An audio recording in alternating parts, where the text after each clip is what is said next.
tunejejwe n'Imana kuba yongeye kuduha uyu munsi turiho, akaba ari umunsi wa gatanu kuva twatangira aya masengesho mu itorero ryacu rya ADEPR iminsi 70. Imana nishimwe rero kuba yakubashishije natwe ikaba yatubashishije.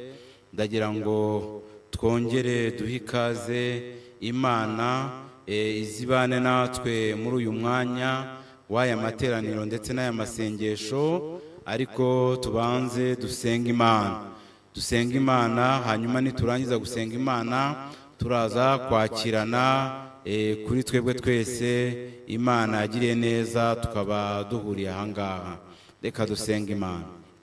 Nyagasani Mwami Imana yacu, tunejejwe n'urukundo dukunda, tunejejwe nuko uduhaye umunsi wongeye ku minsi yacu yo kubaho, kandi ukaba utwemereye tukaba tuje guterana, ariko turifuza yuko twabana nawe ugaterana natwe mu izina rya Yesu, ukagira icyo ukorera buri wese aho ari hose mu gihugu cyo yaba arimo cyose. Mu izina rya Yesu turifuza yuko waduteresha intambwe mu by'umwuka, mu byo kukumenya, mu byo kugushaka. Haleluya. Bavuye ngo nitugushakana umwete tuzakubona, kandi nayo ntego dufite muri aya masengesho. Ngwino ubane natwe, ngwino ubane n'uteranye, ngwino ubane n'uzakurikira izi nyigisho mu gihe kizaza. Mu izina rya Yesu ugira aho utuvana, ugira aho udushyitsa. Mu izina rya Yesu abasubiye inyuma ubagarure mu izina rya Yesu. Abatari bakumenya nabo bakumenye, bamenye ko ari Imana, kandi Imana ishobora byose. Urakoze kukugize neza. Ngwino Mwami muri gahunda yose kuyobora, Mwami ubane natwe, umwigisha ubane nawe Mwami Yesu. Abari ku ikoranabuhanga mu rwego rwa tekinike nabo bagire neza, twebwe twese tugirire neza Mana. Imbabazi zawe n'ubuntu bwawe bibane natwe. Urakoze kugiye kubana natwe muri byose, tubisenze twizeye mu izina rya Yesu, amen. Turagira ngo tubahe ikaze. Tumaze akanya n'ubundi twumva ijambo ry'Imana mu ndirimbo, n'ubundi rero turagira ngo n'ubundi tuguhe ikaze wowe wifuje cyangwa wagize gukumbura guterana kwera. Tuguhaye ikaze. Birashoboka yuko waba uri mu gihugu cy'u Rwanda, birashoboka yuko waba uri hanze y'u Rwanda, ku migabane yose y'isi. Tubahaye ikaze, mwiyumvemo ikaze, kandi Imana ibane natwe muri iri teraniro. Yesu aguha umugisha wowe wifuje kubana natwe no guterana natwe. Ndagira ngo rero by'umwihariko duhe ikaze n'ubundi abarimo kudufasha ku ikoranabuhanga, abatekinisiye, abo nabo tubahaye ikaze, biyumvemo ikaze. Nanone rero duhaye ikaze n'abandi bose ari abazaterana natwe na nyuma y'aya materaniro, kuko izi nyigisho zinyura kuri YouTube, channel ya YouTube ya Nyarugenge. Ubwo namwe igihe cyose muzafungura namwe tubahaye ikaze. Njye ubaganiriza rero uyoboye iyi gahunda nitwa Ngendahimana Gershom, haba ndi umupasitoro hano i Nyarugenge ADEPR. Bityo rero ndagira ngo munyemere twakire mwarimu Alexis, ni nawe uza kuba umwigisha wacu. Reka tumusabe yigire juru abasuhuze. Yesu ashimwe. Haleluya, haleluya. Amahoro y'Imana bane namwe. Turamwakiriye mu izina rya Yesu. Bityo rero kubw'umwanya dufite utari muremure kandi twumvishije indirimbo mbere yaho, ndagira ngo n'ubundi dusenga Imana, hanyuma mwarimu aze gukomeza atugezaho icyo Imana yashyize mu mutima we, dukomeze n'inyigisho. Reka rero dusenga Imana. Mwami Yesu, n'ubundi turacyakomeje kuba imbere y'ubwiza bwawe. tugeze mu mwanya wo kwakira ijambo ryawe. Dusengeye umukozi wawe ugiye kuritugezaho kugira ngo ayoborwe n'umwuka wera, kandi iri jambo rishorerwe n'umwuka wera mu izina rya Yesu. Dusengeye imitima yacu igiye kuryakira aho turi twose mu izina rya Yesu. Utugirire neza. Haleluya! Ubwiza bwawe bugaragare muri twebwe. Haleluya! Icyo ushaka ari cyo kibaho, kandi twemerera ijambo ryawe kugira ngo rigire icyo rikora. Urakoze rero, sura imitima yacu. Urakoze, tubisenze twizeye ni mu izina rya Yesu Kristo umwami wacu, amen. Karibu.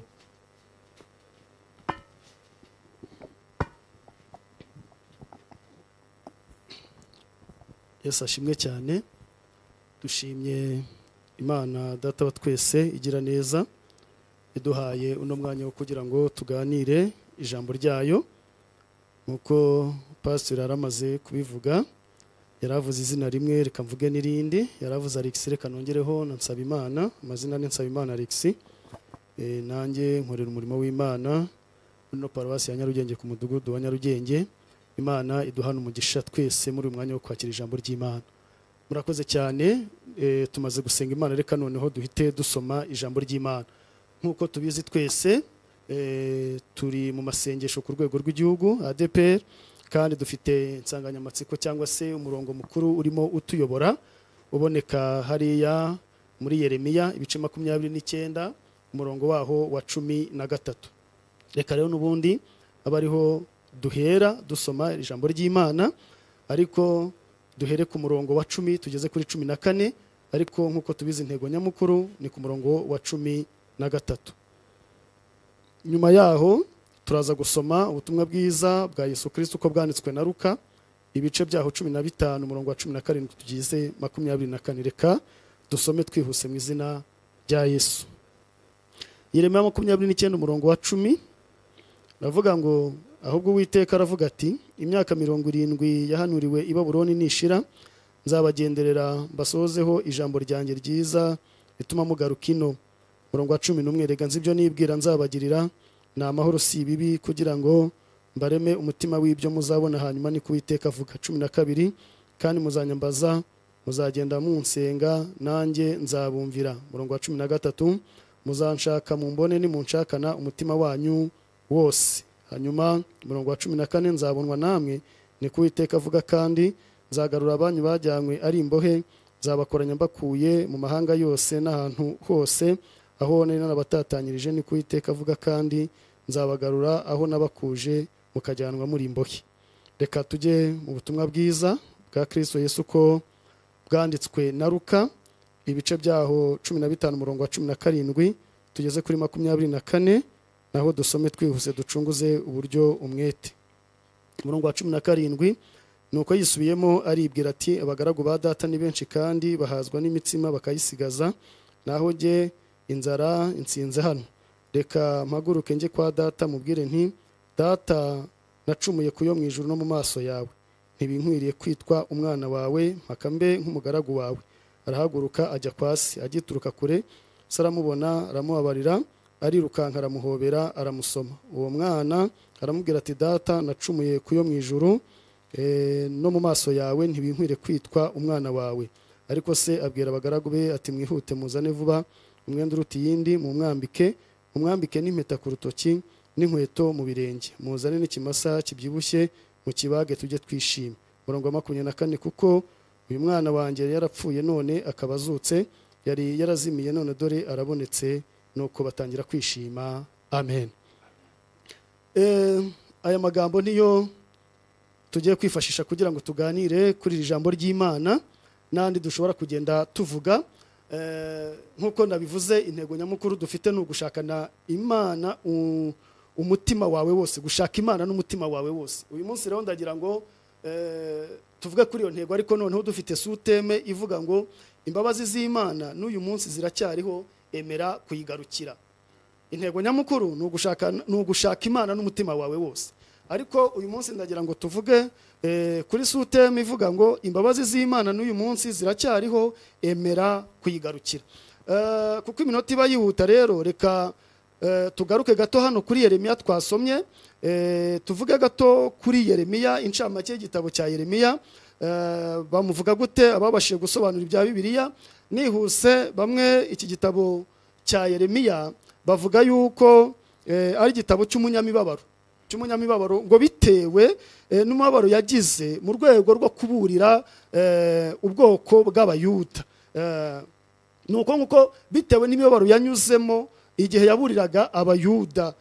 Ikindi, iki gitabo cya Yeremiya cyanditswe n'uwitwa Baruki niwe wari umwanditsi cyangwa se nk'umukarani wa Yeremiya, ariko amagambo yanditse sayi ntabwo ari aya Baruki, ahubwo yanditse amagambo Yeremiya yari yahawe nk'ubuhanuzi.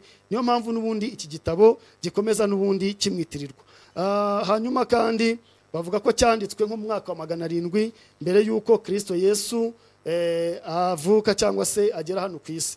Hanyuma rero ibirimo muri iki gitabo ni ibintu nka bitatu, ariko wenda tushobora kuvuga kuri bibiri cyane bitureba. Ibintu bitatu biri muri iki gitabo cya Yeremiya. Icya mbere ni uko Imana yatumaga Yeremiya kugira ngo ahanure ubwoko bwayo buve mu byaha bari barimo. Imana yatumaga Yeremiya guhanurira Abayuda, ubwoko bwayo, kugira ngo bareke inzira mbi z'ibyaha bari barimo, hanyuma bayoboke inzira igororotse yo kwemera no kumvira Imana. Ikindi nuko Imana yababwiraga ko nibatava mu byaha bazanyagwa n'abantu b'i Babuloni.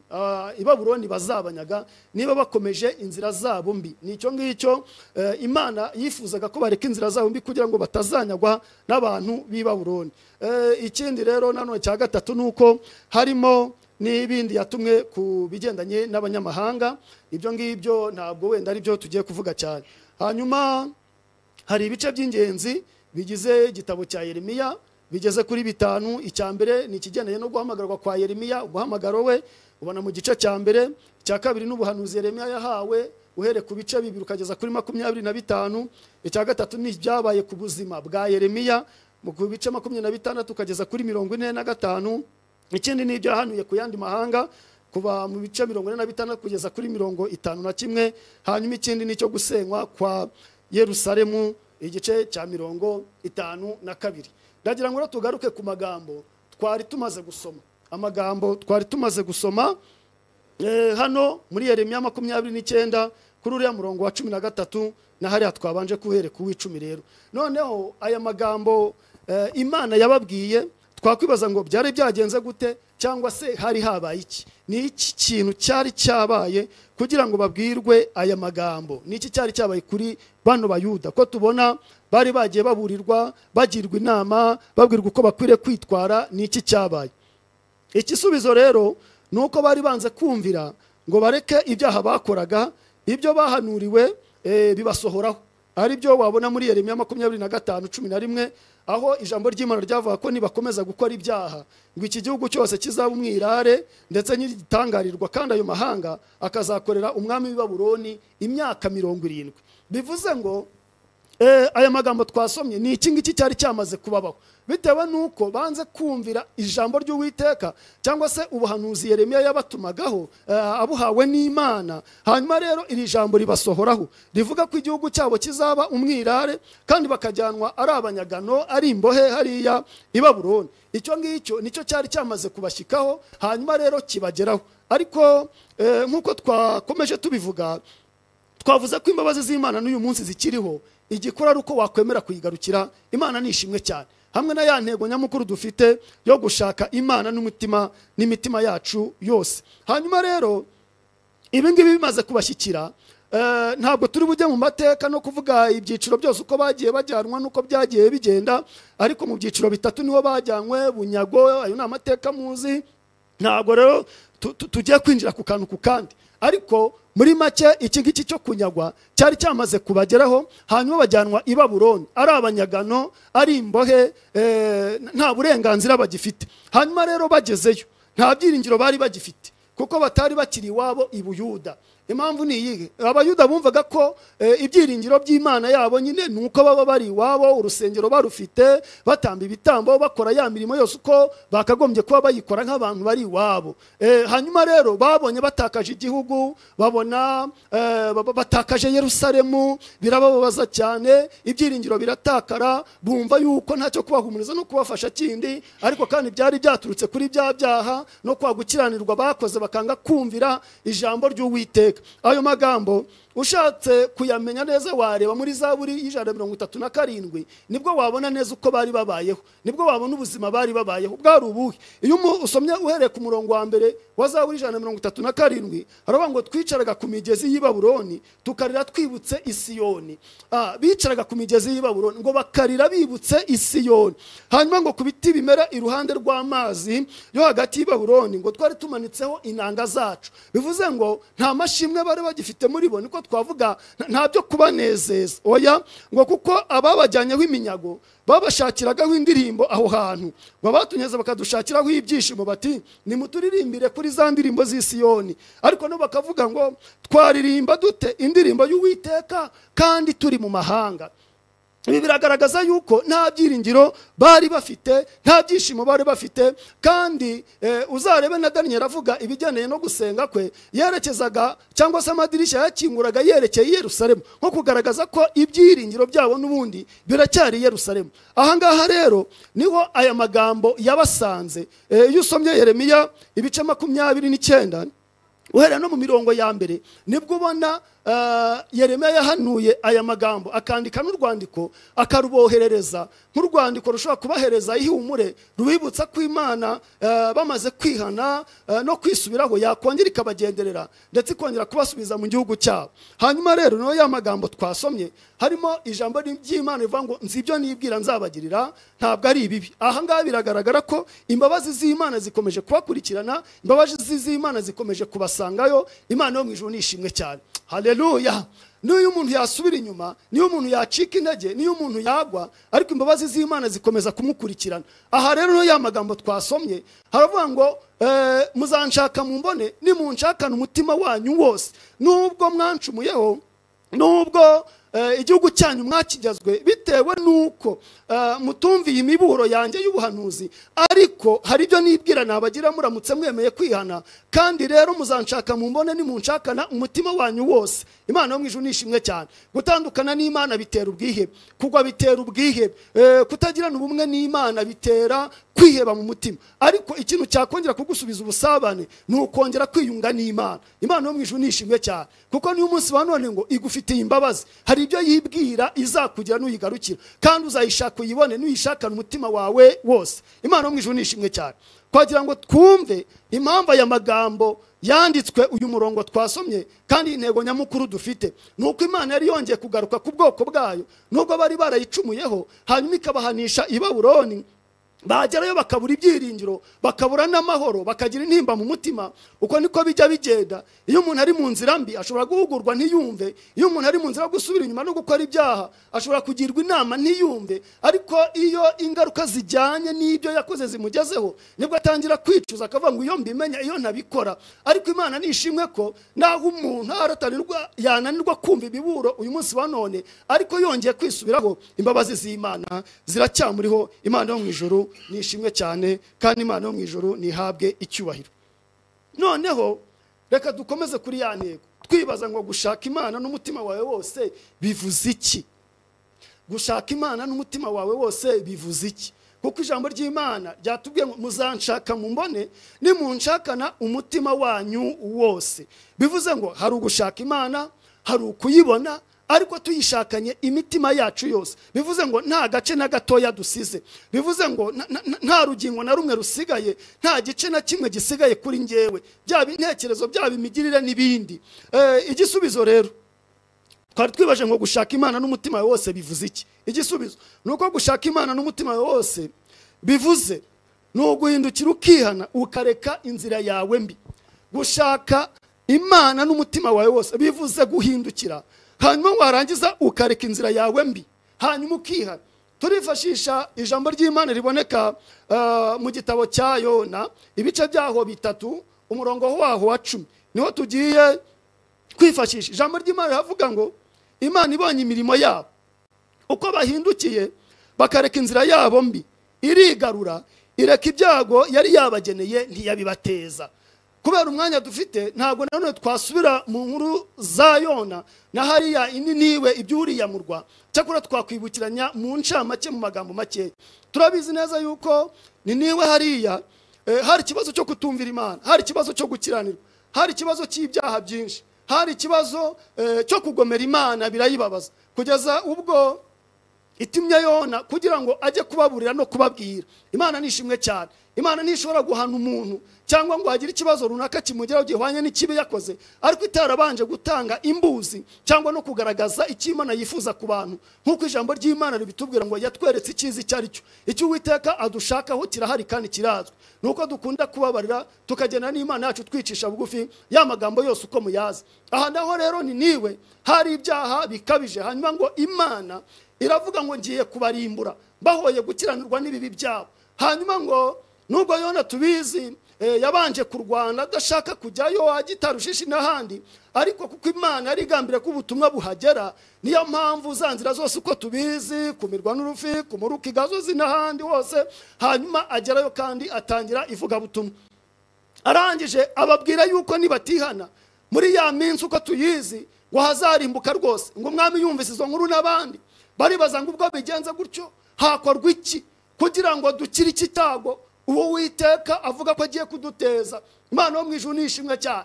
Hanyuma ngo bamaze kumva iyo nkuru, icyambere gikomeye nuko bemeye abo bari bo. Imana yo mu ijuru idufashe cyane. Nawe ukwiriye kwemera uwuriwe, nanjye nkemera uwondiwe. Ngo barangije bemera ko ubwo butumwa bahawe ari ubwabo, ngo barangije bemera yuko iyo message ije nukuri ihuye nuko bateye n'imiterere yabo. Barangije bavuga ngo uyu Yona utubwiye ibi ntavangiwe uku nukuri. None rero kugira ngo dukire iki cyago, kugira ngo dukire ibi byago hakorwa iki? Turabona itandukaniro ku bantu bininiwe hariya no kuri bari abayuda Yeremiya yahanuriraga. Bo banze kuva mu byaha byabo no mu nzira zabo mbi bashyikirwa na bya bibazo, ariko ngo Niniwe barangije bavuga ngo byagenda gute? Baravuga ngo nugushaka Imana kandi tukayishakana imitima yacu yose, kandi tukayishaka mu buryo bwombi. Imana nishimwe cyane. Bavuga ngo nukwambara ibigunira, nukwisiga ivu, hanyuma rero bigereranywa no kwicisha bugufi no kwihana ukiyoroshya, hanyuma ukemera uwuriwe. Ndetse biri twereka ko byageze no ku nyamaswa no ku matungo yayo, nayo rwose bagira ibyo bayima. Hanyuma uyu murongo tumaze gusoma w'ibice bitatu, uwo hanyuma umurongo wa 10 ngo Imana ibonye imirimo yabo. Imana nishimwe cyane. Haleluya. Dufite Imana ibasha kureba imirimo mibi umuntu yakoze, ariko yarangiza ikongera ikareba n'imirimo myiza yakoze bigendanye no guhindukira no kuyana no kwisubiraho. Imana yo mu ijuru nishimwe cyane. Haleluya. Hanyuma ikavuga ngo muzanshaka mumbone nimunshaka n'umutima wanyu wose, nimunshaka na gukiranuka, nimunshaka na kwihana, nimunshaka na kwisubiraho, nimunshaka na kwigenderera, nimunshaka na kwiyinira mukisuzuma, nimunshaka na gukiranuka musambona. Imana yo mu ijuru nishimwe cyane. Hanyuma ngo Imana ibonye imirimo yabo bantu bininiwe, uburyo ngo bicishije bugufi, ngo uburyo biyoroheje, uburyo bemeye abo bari bo. Ahari wasambanaga aravuze ngo ndabyemera ndi umusambanyi kandi nemeye kubireka. Ahari uwibaga nawe yavuze uko nguko. Zakayo hari naho yavuze ati nuwo nambuye ndabimuri hazancuro zose. Imana yo mu ijuru nishimwe cyane. Hanyuma rero ngo Imana ibonye imirimo yabo, uburyo bisubiyeho, hanyuma ngo Imana irigarura. Data wa twese nashimwe ngo ireka ibyago yari yabageneye ntiyabibateza. Imana yo mu ijuru nishimwe cyane. Twavuze ngo turimo turavuga kuri sute bivuga ngo imbabazi z'Imana yo mu ijuru ziracyariho, wowe emera kuyigarukira, emera aho wakiraniwe, uyishakana umutima wawe wose, ibibi wari warashizemo bikuremo. Imana yo mu ijuru nihabwa icyubahiro, nayo iraguha isezerano ryo kuvuga ngo uzanshaka umbone, nunshakana umutima wose urimo gukiranuka no guca bugufi, kandi nanjye nzibyo nibwira nzakugirira. Imana yo mu ijuru nishimwe cyane. Ikindi cya kabiri twavuga nukwemera guha Imana umutima wawe akaba ari wo iwugenga. Gushaka Imana nukwemera guha Imana umutima wawe akaba ari yo iwugenga. Usoma Imigani ibice 23 umurongo waho 26 haravuga ngo mwana wanjye umutima wawe kandi amaso yawe yishimire inzira zanjye. Imigani 23:26 mwana wanjye Imana iringinga mu mutima wawe kandi amaso yawe yishimira inzira zanjye. Bivuze ngo nukwemera guha Imana umutima akaba ari yo iwugenga. birumvikana nta muntu ubaho yigenga yitwara uko byagenda kose. Tuvuze mu buryo bw'umwuka bivuze ngo hari kamere y'umwuka hari na kamere y'umubiri. Niyo mpamvu Pawulo yandikira Abagalatiya yavuga ati ndabinginga rwose kandi ndabasabye icyo mvuga ndakibabwira ngo muyoborwe n'umwuka. Imana nishimwe cyane, data wa twese nashimwe, kuko aribwo mutazakora ibyo kamere y'imibiri yanyu irarikira. Rero gushaka Imana n'imitima yacu yose bivuze kwemera guha Imana imitima yacu ikaba ari yigenga, ikagenga intekerezo zacu, ikagenga imirebere yacu, imibereho yacu, ubuzima bwacu. Data wa twese nashimwe kandi data wa twese nahabwe icyubahiro. Hanyuma kuko iminota iri migenda, nagira ngo tuvuga ku kintu kimwe nyuma y'ibi tumaze kuvuga.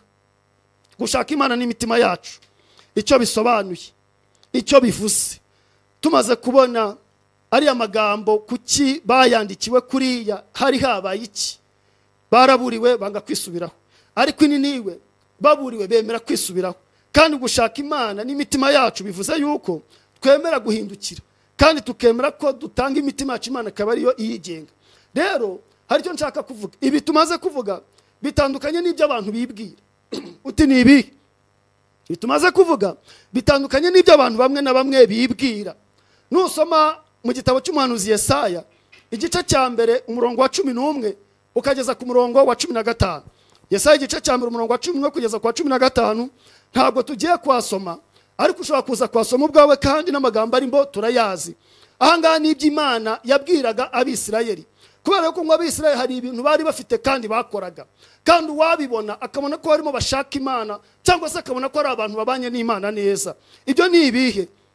Bari bafite imirimo myinshi itandukanye, uraza kubibona rwose hariya nusoma, harimo amagambo menshi agaragaza ibintu bakoraga, imirimo myinshi itandukanye, ariko ikibazo itarimo gukiranuka ahubwo yuzuyemo gukiranirwa. Ngo bari bafite amateraniro menshi, kandi nubwo amateraniro atari mabi, ariko ngo ari amateraniro rudaca, ariko ngo yuzuyemo gusa naho bari bata inzu y'Imana, kugeza nubwo Imana ivuze ngo iyo muza kuri baturugo rwanjye kunshengera ninde uba babibabwiye bitewe n'ibi ngo n'amasengesho y'urudaca, kandi ngo ibiganza byanyu byuzuye amaraso. Hanyuma Imana ivuga ibintu byinshi ngo ibi nibi ndabirambiwe, ngo ibi nibi ndabirambiwe, kugeza ubwo ivuze ngo ayo masengesho nimuyasenga sinzayumva ntabwo nzayitaho, kandi ngo nimurambura n'ibiganza byanyu mubintegera ngo nabyo ntabwo nzabyitaho, ngo kuko ngo byuzuye amaraso. Imana yo mu ijuru nitugire neza cyane. Ibi bitandukanye n'ibyo tumaze kuvuga. Wabona umuntu ari mu materaniro menshi, nubwo n'uyu munsi ntaho dufite, ariko turavuga mu bihe byari bisanzwe uko twakoraga. Umuntu yavuga ati uyu muntu koko arashaka Imana kandi arayifite, koko nibyo, ariko gushaka Imana bitandukanye n'ingendo umuntu yakora, bitandukanye n'amagambo yavuga. Kubera yuko gushaka Imana, njye umwana w'umuntu ko nabibona, mbonye umuntu afite umwete cyane mu materaniro kandi ni byiza, ibyo ngibyo ni ugushaka Imana kuri njyewe. Kandi mbonye umuntu asenga amasengesho menshi, navuga ko ayishaka, ibyo ngibyo ni byiza. Kandi mbonye umuntu akora imirimo myinshi itandukanye mu nzu y'Imana, nabona yuko uwo muntu rwose ashaka Imana n'umutima wose, kuko njye nk'umuntu nuko nabivuga rwose. Ariko ibyo nubwo atari bibi kandi ari byiza ko dukomeza kubikora, ariko Imana yo ntabwo ihera kubigaragara inyuma. Imana yo mu ijuru nishimwe cyane. Imana yihera ku mutima. Ku Mana umutima niwo moteri, niwo ikora, niyo soko, nizo mbaraga. Kavuga ngo nubwo akora kuriya bigenze gute, birashoboka ko umuntu yakora iyo mirimo nubwo atari mibi kandi ari myiza, ariko muri we harimo ubusambanyi, muri we harimo ubwicanyi, muri we harimo ubugome. Ibyo rero bitandukanye n'amagambo tumaze kuvuga. Nibyo Imana yashinje rero Abisirayeli, ibashinja ubuhemu, kugeza ubwo yavuze ngo amatungo yo mu ngo ajya amenya bashebuja rwose. Hanyuma rero ngo ariko ubwoko bwanjye ibyo byo nawonyeje abana ndabarera barakura, ariko ngo bamaze gukura barangomera. Imana mwishe tugira neza cyane. Twari dukwiriye gushaka Imana n'imitima itunganye kandi n'imitima yera, tukaboneka mu materaniro no mu mirimo yayo, ariko twabanje kwiyeza. Imana idufashe cyane. Ni nako Yesu yavuze ngo nuramuka ugiye gutura ituro ryawe, ngo ariko ukiri mu nzira ukibuka ko hari umuntu mugira icyo mupfa, ngo iryo turo buretse kuritanga, ahubwo nurangiza usubira inyuma ujya gukemura cya kibazo. Ariko uyu munsi banone ikibazo gihari, abantu baravuga ko bashaka Imana, ariko hari ibibazo banze gukemura. Hari abagore bataye, basize abana, babaye nk'imfubyi, ingo bagerekeranyijeho izindi, ariko ngo barashaka Imana. Amakorasi ni amakorasi, indirimbo ni indirimbo, imirimo runaka wenda y'ubwitange nubwo atarimo birakorwa, ariko ugasanga harimo ibyaha bitindikiye mu mitima y'abantu. Imana iravuga ngo kunshaka by'ukuri nuko mubanza mugakuraho ibyo byaha byo mu mirimo yanyu, hanyuma bikava imbere yanjye, imitima yanyu ikera, mukabona uko munsenga by'ukuri, nanjye nkabumvira kandi nkabana namwe by'ukuri. Imana yo mu ijuru nitugire neza cyane, kandi Imana yo mu ijuru nidufashe. Uko niko gushaka Uwiteka n'imitima yacu yose, nuko dukuraho ibyo gukiranirwa, nuko dukuraho iby'urugomo, nuko dukuraho iby'ubugome, imitima yacu ikaba yere itunganye, hanyuma tukagirana ubusabane n'Imana yacu. Imana yo mu ijuru nishimwe cyane. Hanyuma hari icyifuzo cy'Imana. Imana hari icyo yifuza. Iminota ndabona hasigaye mike cyane, turavuga twihuta. Icyifuzo cy'Imana irashaka ko abantu bayigarukira bakihana.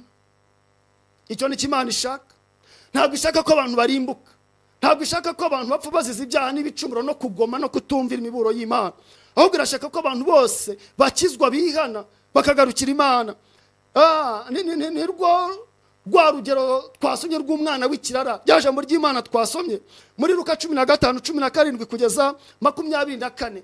Umwana w'ikirara w'iyo nkuru turayizi, we yabaye mu rugo ari kumwe n'abandi, bavukana ari kumwe n'umubyeyi we cyangwa n'ababyeyi bari mu muryango, ariko ngo igihe kigeze yiyumvamo ko akwiriye ngo kujya ahandi, arangije araturongera aragenda, ariko ngo agezeyo ntiyahiriwe, ngo agezeyo yahuye n'ibibazo n'ingorane, kugeza ubwo yasangiye n'ingurube. Uko niko bijya bigenda, kuva mu nzu y'Imana, kuva mu murimo w'Imana, kuva mu byanditswe byera, kuva mu murongo w'Imana ndetse no mu itorero ry'Imana, nuko bijya bigenda. Hanze kwa Satani nta cyiza kiriyo, kandi yahamagara umuntu ababona hari ibyiza agiye kumuha, ariko ngo umwana w'ikirara amaze kugenda avuye mu rugo, natwe tuvuga ibi nawe urimo wumva ibi ngibi, ndagira ngo ubaze ngo uracyari mu rugo rw'Imana? Yego muri korari uranditse, ariko uracyari mu rugo rw'Imana. Yego mu nama nyobozi y'umudugudu uranditse, ariko uracyari mu rugo rw'Imana. Mu b'Imana ibara nawe urimo. Yego mu mirimo runaka uracyarimo ku rutonde rwo mu bitabo byaha mu isi turagufite, ariko reba ku rutonde rw'Imana niba ugihari, niba ukiri mu rugo rw'Imana, ukigaragara nk'umwana uri mu rugo rw'Imana. Kandi umwana mu rugo arakora, umwana mu rugo arubaha. Imana yo mu ijuru nishimwe cyane.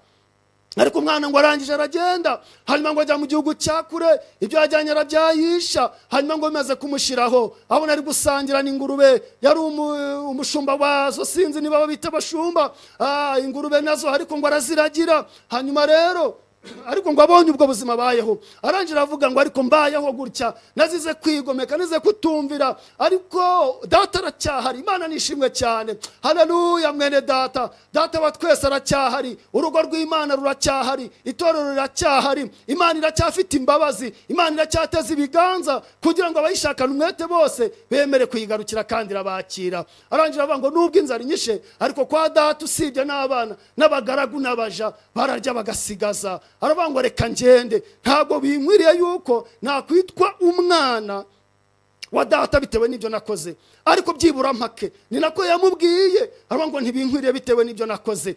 Nawe birashoboka hari ibyo wiyagiza, ariko imbabazi z'Imana zirengeye ibyo waguyemo, imbabazi z'Imana zirengeye ibyo watorongereyemo, imbabazi z'Imana zirenze ibyo wakoze. Emera kugarukira Imana. Imana nishimwe cyane. Hanyuma ngo papa waramubwira ngo ibyo byihorere. Haleluya.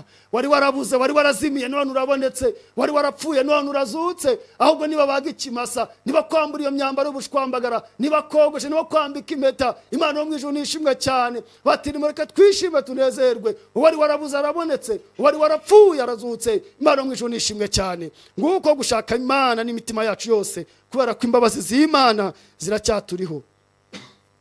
Usome muri Yeremiya ibice byaho 4 ndetse n'umurongo waho wa mbere kugeza ku wa 4, naho urabona ko Imana avuga ngo Uwiteka aravuga ati Isirayeli we, nugaruka bari nge ugarukira, nukuraho ibizira byawe bikamva mu maso, ntuzongera kujarajara. Imana mu ijuru nishimwe cyane, kandi Imana mu ijuru nihabwe icyubahiro. Ndagira ngo tugera ku musozo kugira ngo dusenge Imana, tugera ku mwanzuro. Ibyahishuriwe Yohana ibice 2 umurongo waho wa 5 aravuga ngo nuko ibuka aho wavuye ukagwa wihane, ukore imirimo nk'iya mbere, kuko nutabikora nzaza aho uri nkure igitereko kitabaza cyawe ahacyo nutihana. Ijambo rirasoza rivuga ngo nutihana.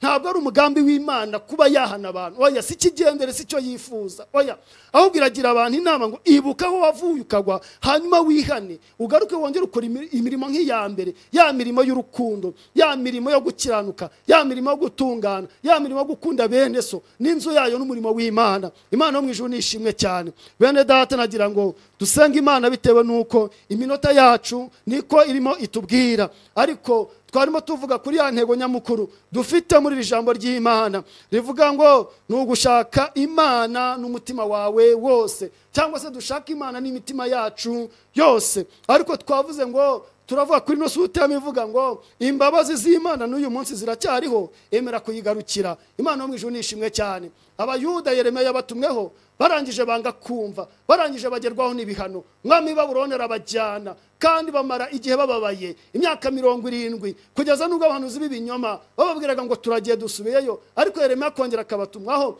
kababwira ngo ya yemwe, ahubwo nimusabira amahoro n'umugisha uwo murwa murimo, kuko amahoro n'imigisha byaho namwe nibwo muzatuza. Kandi nimushaka abagabo abagore mubyare, kandi nimuhinge nimworore kugira ngo mubone ibibatunga, kandi nimuhishimire muhanezerwe, kubera yuko imyaka 70 ni ngombwa ko izashira bitewe nuko mwanze kumvira. Imana nishimwe cyane. Ariko twabonye ko Imana yabagarukanyeho imbabazi zayo, ikavuga ngo nimwemera guca bugufi mukanshaka muzambona, kandi munshakanye imitima yanyu yose mugakoraho ibizira no gukiranirwa. Imana itugire neza cyane. Najya dusenga Imana tuvuge ngo twebwe gushaka Imana kwacu ni gute, gushaka Imana kwacu guhagaze gute. Nawe ureba aho waguye ukagwa, aho wavuye ukagwa, hanyuma hano wongere ukora imirimo nk'iya mbere. Imana mu ijuru dufashe dushaka Imana n'imitima yacu yose, kandi twemere kwakira imbabazi zayo. Ndajya dusenga Imana, ariko urebe mu mutima wawe uvuge ngo mbega njyewe mpagaze gute, mbanye gute nino Mana yanjye. Umwaka kuvutangiye tukaba dusatira impera zawo, nanyuze muri ibi nibi, habaye ibi nibi, ariko mpagaze gute? Nubwo koko nabamvuga Imana, ariko muri yo irambona gute. Imana nishimwe cyane. Mwibuke Samuel agiye kwimika umwami kwa Yesayi, harebwe igihagararo n'inyuma rwose, ariko Imana ikavuga ngo nabagaye, ahubwo ndareba mu mutima. Reka rero ibyo nyuma dusa n'ababyirengagiza gato nubwo atari bibi, ariko twinjira imbere, kandi imbere nahawe n'Imana, nahanjye n'Imana yanjye. Reka duce bugufi dusenga Imana. Umuntu wese avuge ngo ahari birashoboka ko Imana haro nakiraniwe, ariko imbabazi zawe nizo nkeneye kwibera mu biganza byawe. Imana yo mu ijuru idufashe, kandi Imana yo mu ijuru tugire neza, mu izina rya Kristo Yesu, amen. Dusenga Imana. Mana data wa twese uri mu ijuru, Mana yacu yuzuye imbaraga, kandi Mana yacu yuzuye imbabazi, mu izina rya Kristo rikiranuka tugushimiye ko imbabazi zawe zihoraho iteka ryose. Nubwo ibizira abantu bakoze byaba ari byinshi, ariko ibiganza by'Uwiteka biracyateze, kandi byuzuye imbabazi no kugira neza. Abinenewe bumvise inkuru imeze kuriya, nabo barangije baravuga ngo kugira ngo dukire ibi byago nuko hakorwa iki. Barangije baravuga ngo gushakana Imana, kuyishaka n'imitima yacu yose nuko duca bugufi tukihana. Ngo Imana ibonye imirimo yabo, Imana ibonye kwihana no kwicisha bugufi, ngo bemera guhindukira, hanyuma Imana yemera kubababarira.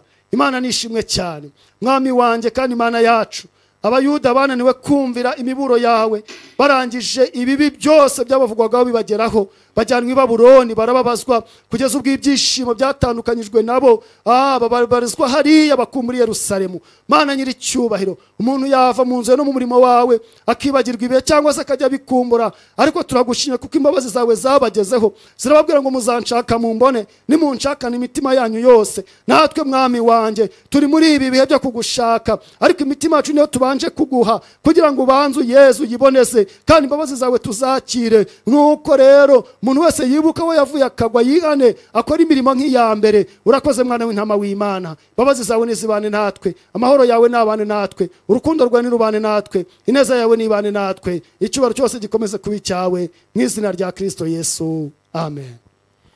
Ndagira ngo n'ubundi dufata akanya ko gusenga Imana.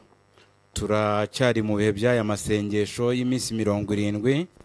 Ndagira ngo ngusabe aho uri hose, fata akanya nawe muri iyi minota mikeya dusengane Imana, dushake imbabazi z'Imana. Imana niyo yonyine ushaka, warayihemukiye ikongera kugira imbabazi n'ibambe, ikongera kwakira. naho ubundi umwana w'umuntu iyo wamuhemukiye ukamushaka arakwirengagiza, ntabwo aguha agaciro. Ariko ku bw'izo mbabazi z'Imana yonyine, ni nayo karite ndende cyane Imana yihariye, nuko yongera ikakubabarira, ikakugira impuhwe n'ibambe. Nimureke dushaka Uwiteka bigishoboka uko abonwa, tumwambaza akiri bugufi. Haleluya! Imana ni nziza. Ndagira ngo dusenga n'Imana, aho uri hose dusenga n'Imana. Birashoboka yuko uri mu bibazo, ibyo bibazo nibigutere kuyishaka, kuko niyo yonyine ikemura ibyo bibazo. Reka dushake Imana kandi turayibona. Mene data, ibibazo byawe ufite, uko kwiheba ufite, ako kaga ufite, ariko ndagusaba kugira ngo umuti uwushakire mu mbabazi z'Imana. Imana irakugira impuhwe, irakugirira ibambe. Reka dusenga n'Imana. Icyifuzo cyawe gishyira imbere y'Imana, nubwo cyaba kiremereye gute, nubwo cyaba kimeze gute, Imana niyo yonyine yiteguye kugisubiza. Kandi mu gusubiza kw'Imana ntibifata ibihe birebire, ni mu bushake bwayo gusa. Ishatse yategeka muri uwo mwanya bigakoreka. Imana nishimwe. Haleluya! Byose birashoboka kandi bishobokera wa wundi yizera. Reka dusenga n'Imana rero. Icyifuzo cyawe gishyira imbere y'Imana. Wakibwira umuntu akakwirengagiza, wagishyira umuntu akakwiyama, ariko Imana yonyine niyo yonyine yemera yuko tuyisanga, tuyishaka, kandi tukayishakana umwete tukayibona. Dusenga n'Imana rero. Aho uri, nyemerera ufata umwanya wo gusenga Imana.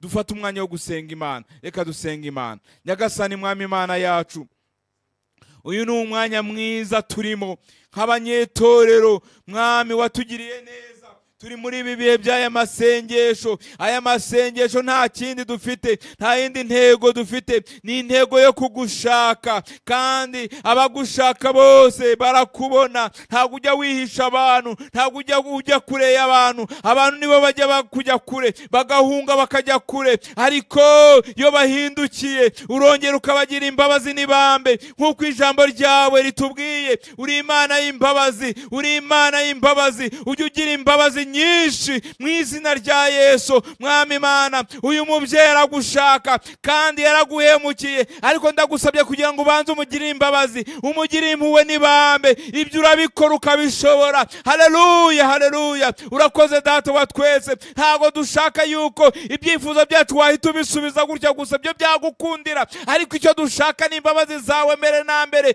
Ijambo ryawe riratubwira ngo tubanze dushaka ubwami bw'Imana no gukiranuka kose, ibindi byose uzabitwongerera mu izina rya Yesu, mu izina rya Yesu. Abanyarwanda turagushaka Mwami Yesu, abari hanze y'uru Rwanda baragushaka, buri wese aho ari mu gihugu cyose aragushaka mu izina rya Yesu. Arifuza yuko wamuteresha intambwe, arifuza yuko ibibazo bye wabisubiza, ariko Mwami Yesu, icyo twifuza Mwami ni ukukubona. Kandi Mwami turakwizeye, twizeye wewe wenyine, ubushobozi bwawe bwonyine mu izina rya Yesu. Gira neza Abanyarwanda, gira neza Mwami abanyamahanga, gira neza buri muntu wese mwiugushaka wese akubone Mwami. Uyu mubyeyi wasubiye inyuma arongera kugarukiye Mwami Yesu, uyu muntu wese aragushaka. Haleluya, haleluya. Uyu mugabo aragushaka, uyu musore aragushaka, itorero turagushaka, muri ibi bihe turagushaka. Ni igihe cyacu cyo kugushaka kugira ngo tukubone. Urakoze rero Data wa twese. Iyo twagushatse tukakubona udusubiriza ibibazo, iyo twagushatse tukakubona Mwami Yesu tuba mu mahoro, iyo twagushatse tukakubona Mwami ubuzima bwacu burahinduka, ari ubw'umubiri burahinduka, ari ubw'ubugingo burahinduka. Haleluya, ni wewe gushakwa wenyine. Urakoze Data wa twese, urakoze kukugize neza, urakoze kuko wihishuriye umugabo, urakoze kuko wihishuriye umukobwa, urakoze kuko wihishuriye Mwami buri muntu wese wagushatse. Urakoze Data, kandi urakoze kubw'uyu mwanya waduhaye wo kumva ijambo ryawe kandi no kugushaka n'imbabazi zawe. Icyubahiro n'ikibi cyawe tubisenze twizeye mu izina rya Yesu. Amen, amen. Tunejejwe n'Imana. N'ubundi turacyakomeje amasengesho iminsi 70.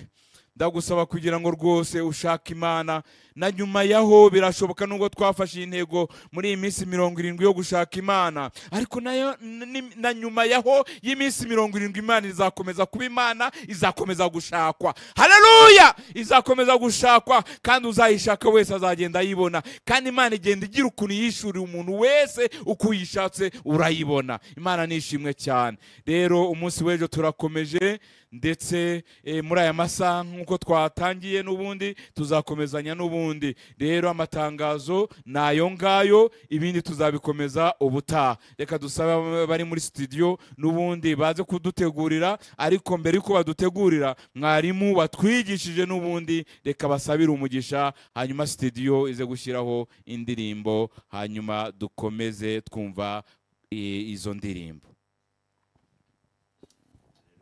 uri data wa twese mwiza, Haleluya, uri Imana nyamana, uri umukiza w'abari mu isi. Turagushimye Mana, izina ryawe nirihabwa icyubahiro. Tugushimiye bene data na bashiki bacu tubanye muri uno mwanya.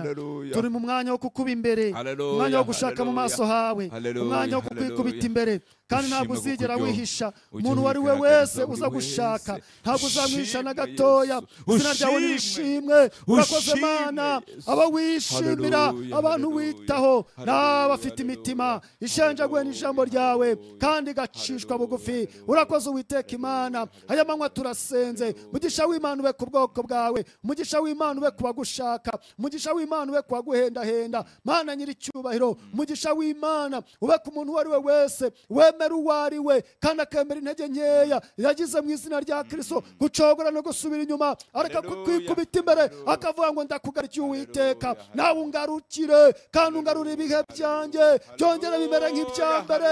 Urakoze Mwana w'intama w'Imana, tembeshe imigezi mu izina rya Kristo mu butayu. Urakoze Mwana w'intama w'Imana, kandi imitima yariguye umwuma yongere yumva Mwami ya mvura y'urujojo mu mitima. Urakoze kuko uri data wa twese. Uyu mwanya rero dusabiye umugisha ubwoko bwawe, bene data bashiki bacu, ari abacuruza bahabwa umugisha n'Imana, ari abakorera mu biro bahabwa umugisha n'Imana, abakorera abandi bahabwa umugisha n'Imana, abikora ku giti cyabo bahabwa umugisha n'Imana. Umugisha w'Imana uboneke ku gihugu cyacu cy'u Rwanda, umugisha w'Imana uboneke ku bayobozi bacu, abaturarwanda twese. Umugisha w'Imana uboneke mu itorero ryawe, umugisha w'Imana uboneke mu bagusenga, umugisha w'Imana uboneke mu bakwizera. Nubwo turi mu isi ibibazo, n'isi y'ingorane, ariko nk'akarungu mu mahwa ubane n'ubwoko bwawe. Urakoze Mwana w'intama w'Imana, bishaka ubwoko bwawe mu izina rya Kristo. Udukingira kuko uri data wa twese, twambika imbaraga zawe, twambika ubwiza bwawe, kandi gukora ku Mwuka Wera ni kubane natwe Mana. Amahoro yawe nabane natwe, urukundo rwawe nirubane natwe, ineza yawe nitwomeho, ubuntu bwawe nibutuzenguruke, ihema ryawe riboneke kuri twe. Urakoze unezeza imitima yacu, nuko icyubahiro gikomeze kuba icyawe iteka ryose, mu izina ry'Umwami wacu Yesu Kristo. Amen. Amen. Amen.